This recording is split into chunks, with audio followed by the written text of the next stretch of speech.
جو تمہاری خاموشی سے تمہاری تکلیف کا اندازہ نہ کر سکے، اس کے سامنے زبان سے اظہار کرنا صرف لفظوں کا ضائع کرنا ہے۔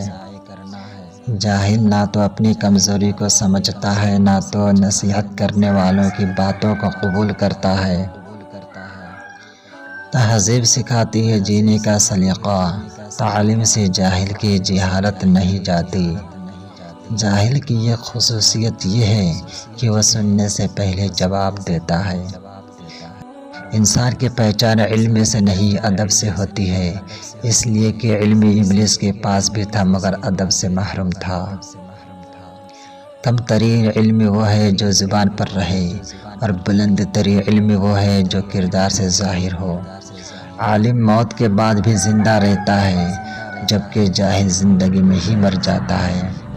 جس آدمی کی زبان خراب ہو جاتی ہے، اس کا نصیب بھی خراب ہو جاتا ہے۔ جہالت ایک قسم کی موت ہے، اور جاہل لوگ چلتی پھرتی لاشیں ہیں۔ جاہل کے سامنے عقل کی بات مت کرو، کیونکہ پہلے وہ بحث کرے گا اور پھر اپنی ہار دیکھ کر دشمن بن جائے گا۔